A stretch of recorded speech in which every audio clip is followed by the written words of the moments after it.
Well, my talk to you will reflect the tragedy of the genocide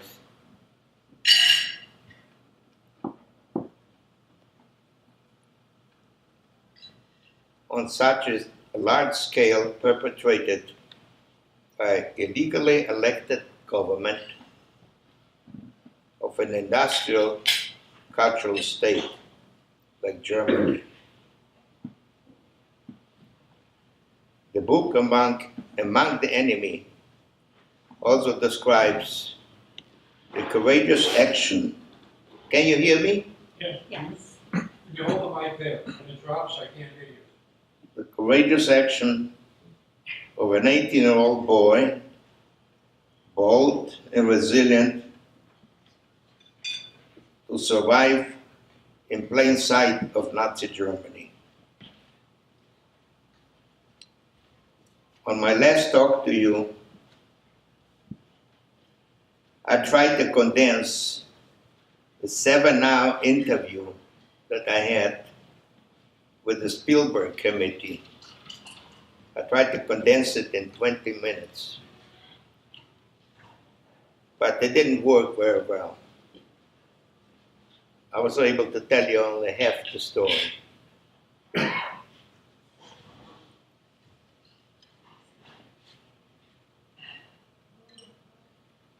And so, under my mother's pleas to escape from the ghetto, I left the ghetto of Dubno September 29, 1942, never to return. Now, Dubno is a city of 18,000 people in East Poland, about 30 miles from the Russian border. The population of Dubno of 18,000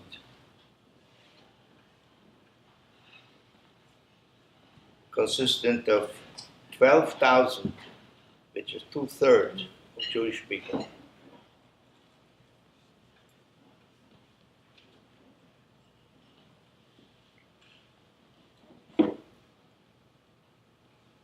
By October 5th, 1942, Dubno was, to use a German phrase, Judenrein,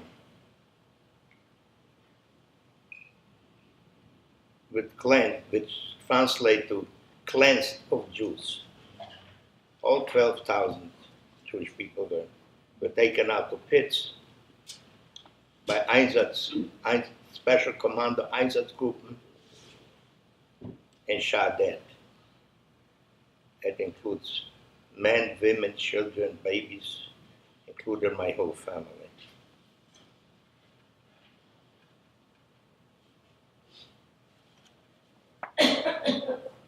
And as I said, under my mother's pleas, I decided to escape from the ghetto. What I was looking for is the ability to join a partisan group so that I could fight the Germans militarily. And when I escaped from the ghetto on September 29th, I was looking for the partisan group.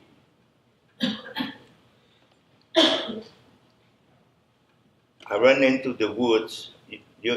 That part of the country had a lot of thousands and thousands of miles of woods. And what I found was a large group of Jewish people, elderly. I was 18 years old, so anybody over 18 was elderly. But I realized that this is not an element to fight the German troops. So after a couple weeks in the woods, I decided to leave. My name at the time was Andrei Trog, a pure Aryan Ukrainian boy.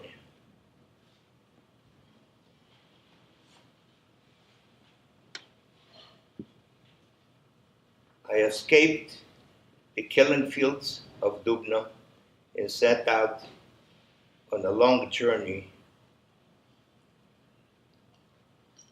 that took me all the way to Germany. I tried to blend in with the general community, but it became too difficult and I couldn't support myself. So at one time, I was at the railroad station in the city of Vinnytsia, which is in the Ukraine, and I saw a transport of Russian young people, men and women,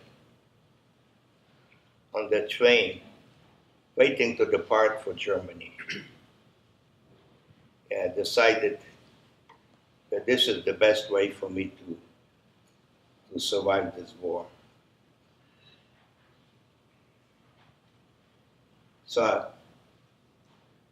I joined this transport.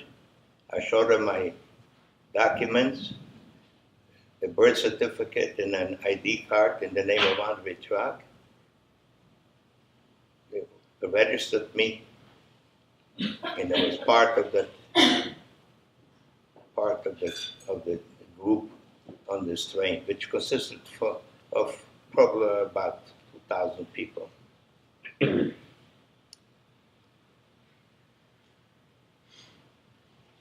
Who's going to keep time? I'll let you know. Okay. I'll give you 2 minutes when we're through. Okay. You're doing fine, Sam. Okay.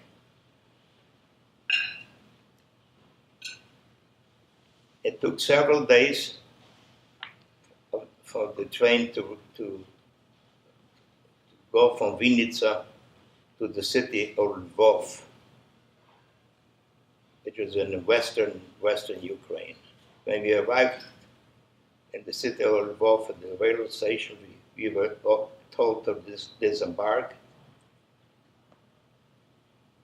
to form a military barracks for registration in medical examination, which we did. That part troubled me because the people that were doing the registration in the medical examination were Western Ukrainians who were violent, anti-Semitic. And the problem was that Jewish boys were circumcised. In Eastern Europe, only Jewish boys were circumcised. And my thought was, how am I going to go through the medical examination? But I had no choice. The facility was locked up. Couldn't go anywhere, couldn't escape. And I went through the examination, the registration, the examination. At the end of the examination, the Ukrainian doctor told me, "You're a healthy boy. Germany needs you." So this was my first incident that I survived.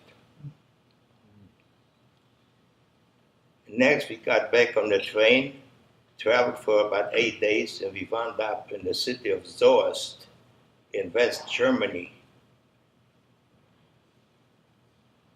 We disembarked from the train and we went to a distribution center.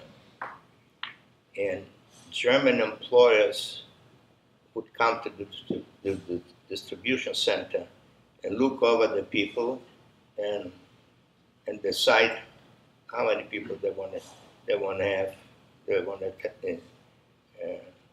take to the various industries coal mines and various industries and agricultural farms and so forth. While we were in Zoast, I accidentally asked one of the German officials, something in German. And the man was so impressed, because I spoke German very well, that he went to the supervisor. He told me to stop, wait here, don't go anywhere. He went to the supervisor and he told the supervisor, you wouldn't believe it, I found a rose among all those weeds. And he told me to wait. He gave me directions to go to a different place to wait for the morning, and he said, you're going to get a job as a translator. And so the following morning, a man came in. His name was Hans Enke. All the names in the book are real. The whole story is true, without embellishment. And this Hans Enke picked me up and took me to the city of Hagen, which was only half an hour a train ride from Zoast, to a large factory called Ackumulatorenfabrik. They employed probably more than 10,000 people. And they also had a living facility for foreign people. And Hans Henke took me to the facility for foreign people, which included Ukrainian, Russian, Poles, Dutch people, former French prisoners, and so forth. And I remained on that job as a translator from German to Russian for about 4 or 5 months. I leave out the details because to leave all the details in, I'll have to speak for 7 hours. After 4 or 5 months, they transferred me with another 30 Russian workers to a little town, little village actually, near the city of Bonn in Germany. I don't know if you're acquainted with those cities. This is the western part of Germany. And in this little village, they had a plant to produce lead that they use for the batteries in Hagen. And I remained there for about a month until the situation got a little bit too tense, and I suspected that they might think that I'm Jewish. And one early morning, I left the facility, got on a train, bought a ticket on the train to Bonn, the city of Bonn. I came to Bonn, and the first thing I did, I went to an employment office asking for work. And at that time, they needed workers so badly that they didn't bother to interrogate or investigate the people that applied for jobs. And they gave me a job to work on a large farm. It was a huge farm. Millions of acres of land with vegetables and millions of pigs. And the work was hard, but the food was good, plenty of food. But the farmers had enough to eat. And I stayed there for about a couple of weeks, and I was pretty content. And one evening, a German policeman, comes to the facility, to the residence facility, asks me, "Are you Andre Track?" "Yes, I'm Andre Track. Come with me." And I was arrested. I was arrested because the people in Hagen that I worked for found out where I went through a girlfriend that I got acquainted in Hagen. Her name was Tamara Techakova, and we liked each other. So we corresponded, and that was a mistake that I made. We corresponded with each other. So the people in Hagen, the director of the facility went to this girl, to my girlfriend, and found out the address. So I was arrested. I was brought to Bonn, to the police department. They questioned me and sent me from there to a city called Koblenz. Koblenz is on the Rhine. For one thing, I had a beautiful ride from Bonn to Koblenz, free of cost. They brought me to Koblenz and directed me to a questioning at the Gestapo. And they did.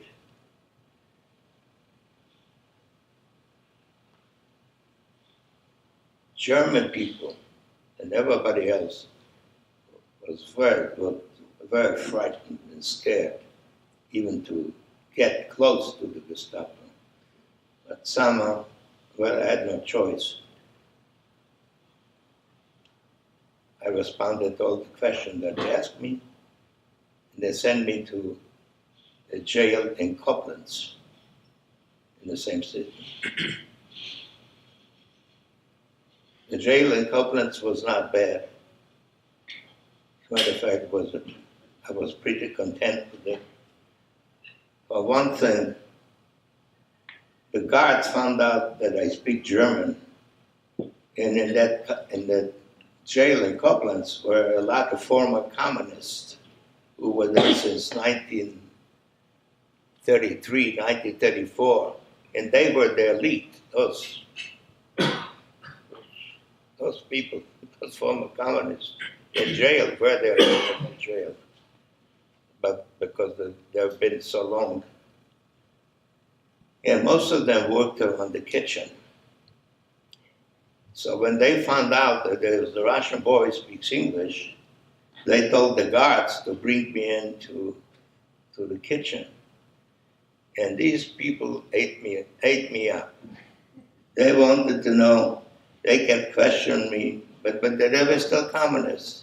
They were questioning me about the Russian government, about the Russian people, about Stalin, and they treated me like royalty. So I wished I would remain in that Koblenz jail for the rest of the war, but it didn't happen. But 10 days later, they picked me up and sent me to a SS Sonderkommanderlager. That's a special working camp. Come close to a concentration camp. And when I arrived there, they didn't tell you how long you're going to be there. You're just you're in, and behave yourself. And that was very difficult time. Hard work and not enough food. Again, I'm going to leave out the details. If you want the details, you'll have to read in the book. After 6 weeks in that camp, I was freed. I was released. And a man came to pick me up. And I found out that I knew the man because he came from Hagen. And he knew me and I knew him. So, and he took me back to Hagen, which I was very unhappy. So when I returned to Hagen, a couple of days later, my former supervisor, Hans Henke, called me into his office. You can hear me, right? Definitely hear you. Hmm? We can hear you. Yeah. He called me into the office and he told me, you know, your best friend was here and told me that you were Jew. So I had I pleaded with my former supervisor Hans Henke, and I told them these absolutely not true, and these people are jealous, and what I'm asking you is have those people tell me to my face that I'm a Jew. So I'm not. You know that. And he agreed. He sort of liked me. He agreed to wait for the evening when the people would return from their shifts to have this confrontation. But I didn't want the confrontation. So I packed my things, threw them over the fence in the back of the camp facility, and I climbed over the fence. I went to a streetcar, went to the railroad station in Hagen and bought a ticket to Zorst. This is the place that we came originally from Russia. I came to Zorst and I asked them, and I told them that I was on the train that was bombed out, and I escaped. They told us to escape. By the time I came back, the train was gone, so I'm here asking for work. So sure. But that time I changed my name too. I went from Andrei Trak to Ivan Kravchuk because I was afraid to keep the same name, Andrei Trak, in case they locate me. Because the accusation of being a Jew came from a Ukrainian nationalist committee that cooperated and colluded with fascist Germany going back to 1941 in Ukraine. So that sort of frightened me. So I changed my name to Ivan Kravchuk.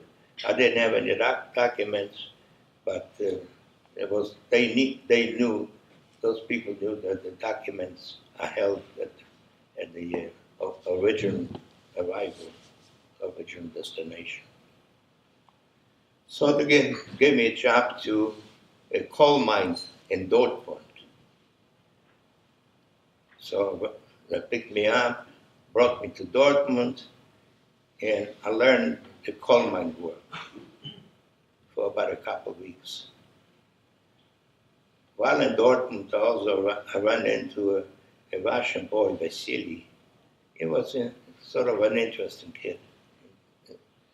And he hated working at the coal mine. He came from a kolkhoz in Russia, from a farm, agricultural farm area. And he liked to work with horses, with pigs, with cattle, with grain, but not the coal mine. And he knew that I speak German. So I said, why don't we escape? He said, it's not a bad idea. So we used to go from the living facility to the coal mine in a large group. And on the way in and the way out, there were a lot of woods. So Vasily and I decided to just break away from the large group into the woods. And it was dark, it was evening, right? And we stayed over in the woods until the following morning.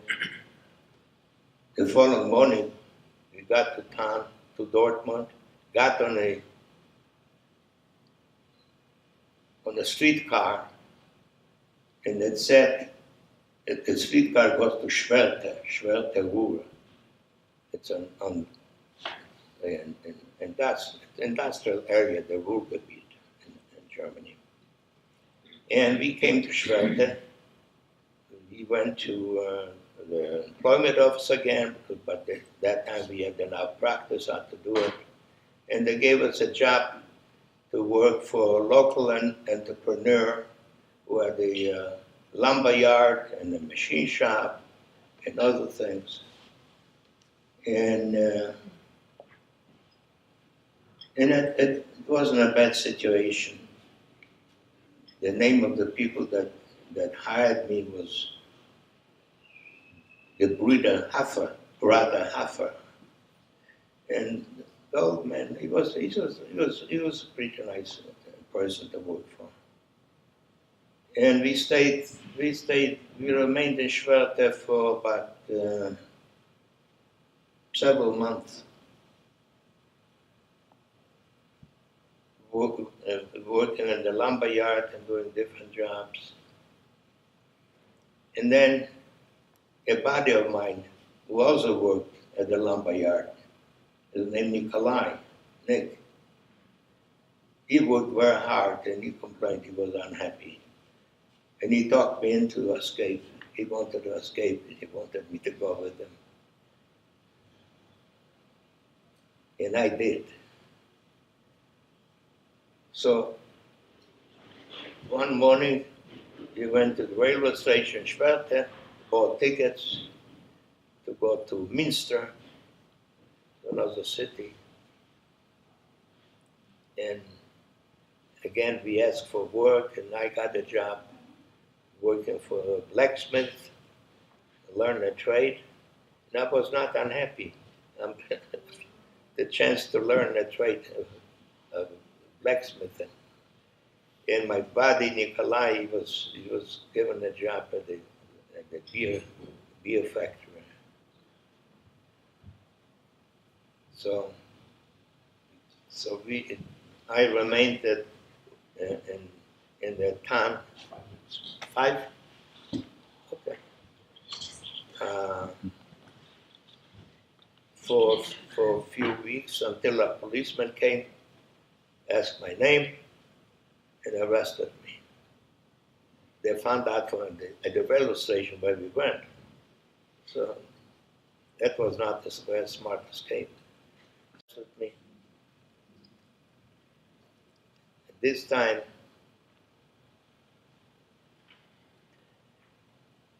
they again took me to the police station, questioned me, and then sent me to a working camp, a labor camp in the north part of Germany, near the Genirberg, a large steel company called Genirberg.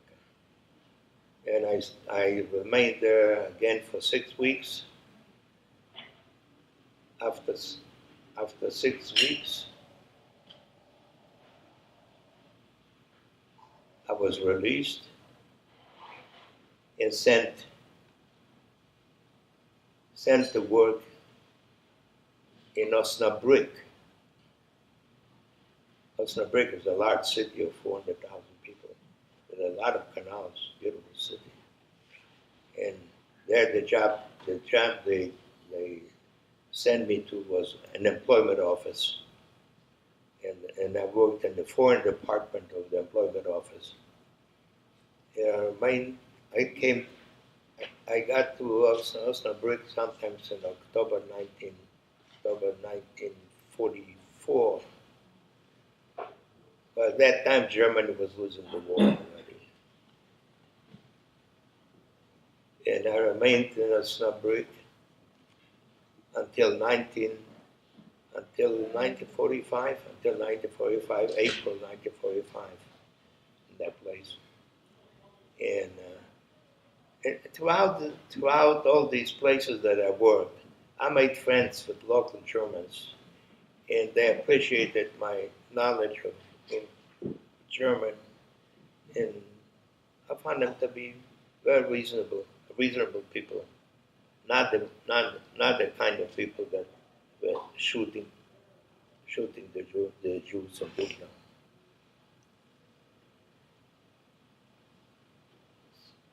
So in April 1945, while we were working in a Cerrito, there was a resident.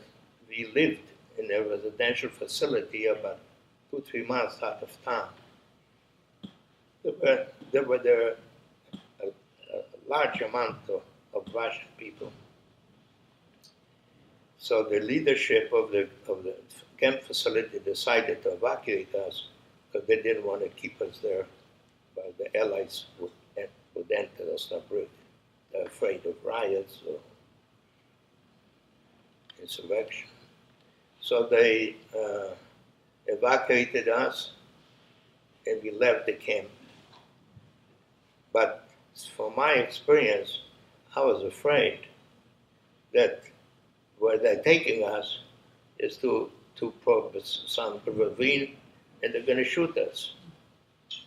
So I told this to a couple of my buddies and then we decided to escape from there. So we left that group and we were on our own. And the situation at that time in Germany was chaotic. I mean, Germany was losing the war. The Allies were bombing and strafing and all every day and every night.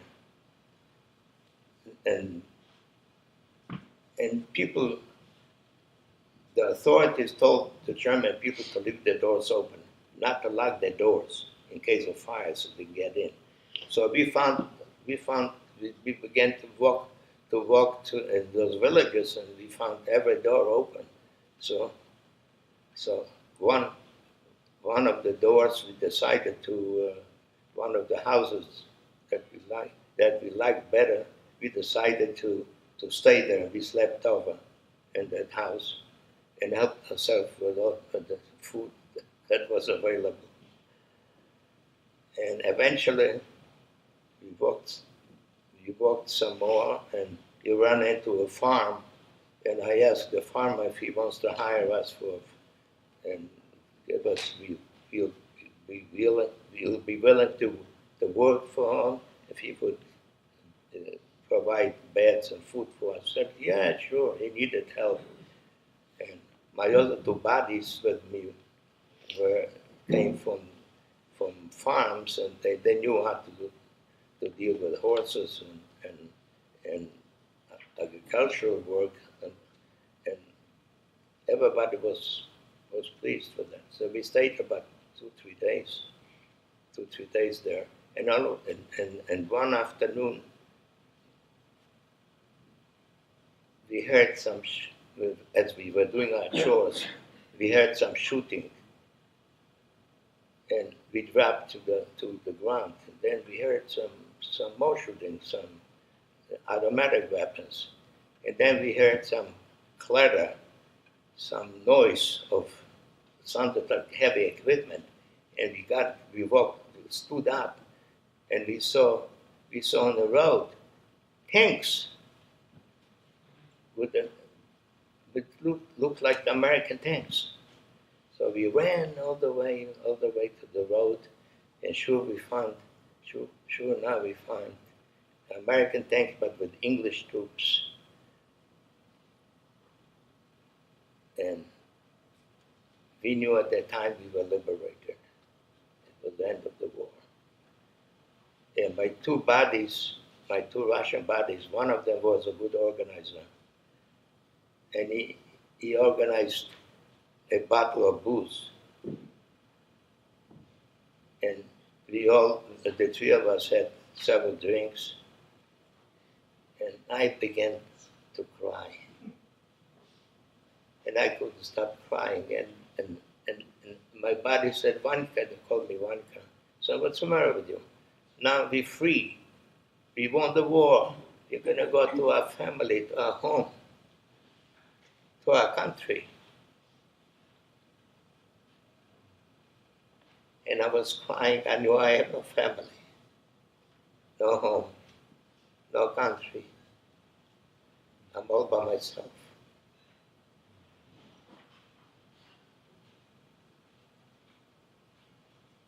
And from then on, I realized this is the way it is. And I went on. During those 3 years, when I was fighting for my life, I didn't know whether I'll survive from day to day. But now I realize that I'm all alone, that I survived, I'm safe, but nobody else is.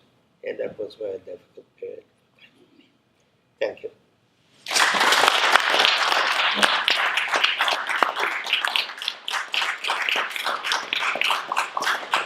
You had us all spellbound, Sam. Thank you.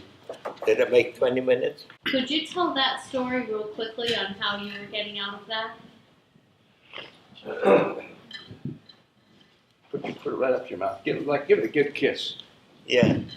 Yes, I know. Yeah, I left out the bar wire factory because I knew I don't have enough time. It was a very tough, probably one of the worst factories that I worked for during the 3-year period. They were manufacturing barbed wire for the military, and it was a very noisy operation. And the treatment was very, very bad. But they treated us like slaves, and the camp facility had barbed wire all around. You couldn't leave. We weren't allowed to leave. And I hated that place, so I escaped from there too. But you tried twice. What happened the first time? How did you try to So the escape? first time I crawled under the fence. I dug a ditch under the fence, and I escaped. And as soon as I got on the other side, a policeman with a gun was holding against me and said, "You better get in, or blow your brains out." So I did get back in.